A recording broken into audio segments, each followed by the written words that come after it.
Hello. Hi, everyone. I first want to thank everyone for being here today on the 41st week of the current escalation of the Nakba. I am incredibly grateful to see that week after week, so many of us are here and around this city to stand up to our institutions, our city, our province, and our country, and demand that they end their complicity in and profiting off of the genocide of Palestinians.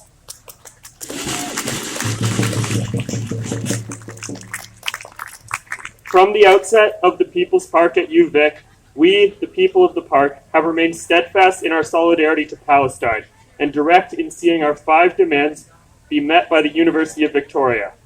We first engaged with the university through in-person negotiations with the VP of Academic and Provost Elizabeth Croft and VP of Finance and Operations Christy Simpson.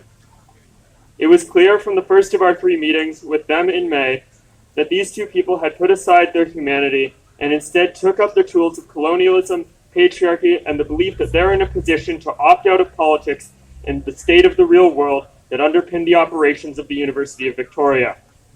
At no point in these negotiations did they shed this institutional facade, instead coming at us with the full force and weaponized incompetence of a bureaucratic institution entirely oppositional to action. This first line of negotiations was unilaterally cut off by the university after a few minor disruptions to the business as usual employed by the Starbucks on campus on June 4th.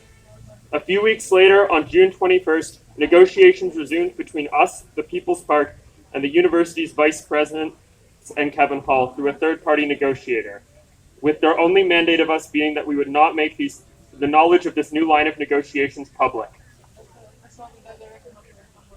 We first wrote a policy proposal that acted on all 5 of our demands and provided actionable clauses for the university to adopt that would see them divest from corporations aiding in the genocide of the Palestinian peoples at the hand of the Zionist entity.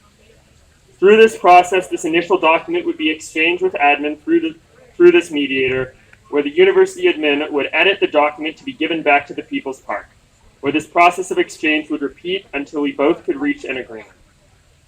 After 2 rounds of this negotiation process, the university turned down our third version of the document, once again unilaterally ending negotiations, because still, after 81 days of the People's Park encampment, 288 days of this latest acceleration of the Nakba, and 27,826 days since its beginning, the genocide of Palestinian people is something UVic feels as though they can simply ignore.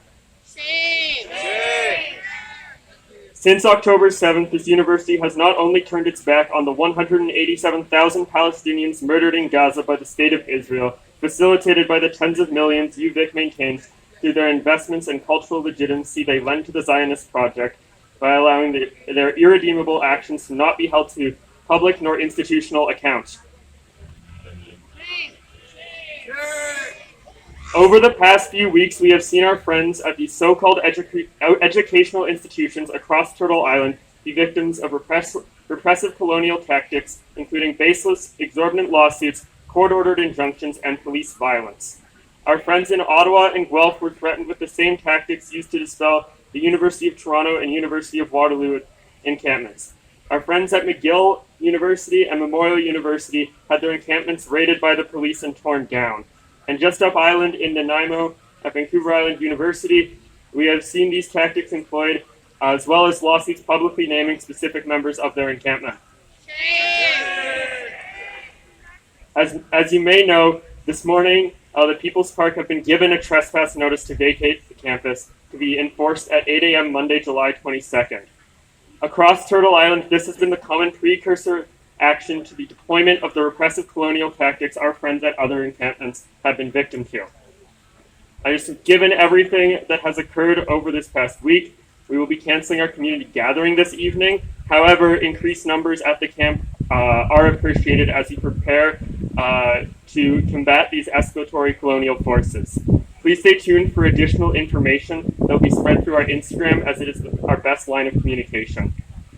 Lastly, I want to talk that in the book, Freedom is a Constant Struggle, Angela Davis, while talking about the Occupy movement, makes a point to differentiate between impact and outcome as 2 incredibly important but different things in relationship to activist movements. As we stand here on the 41st week of these rallies and the 12th week of our encampment, still looking to achieve our outcomes, I think it's important to not look past the undeniable impact we've had. While we walk through these rallies, we see tons of support from our sidelines. Personally, when I walk through Victoria or other cities, I am constantly stopped and thanked for showing support for Palestine. So while we still push for our outcomes, it is important to remember that we are still having an impact on the people around us and the world.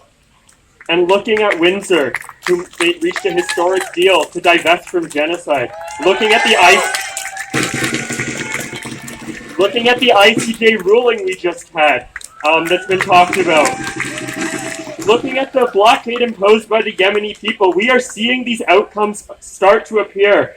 And we will not rest until we see them fully appear, because we will be here until we see a free Palestine.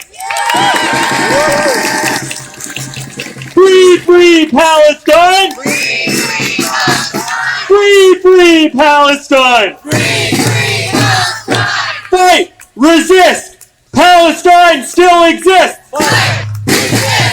Palestine still exists! Fight! Resist! Palestine still exists! Fight! Resist! Palestine still exists! Thank you.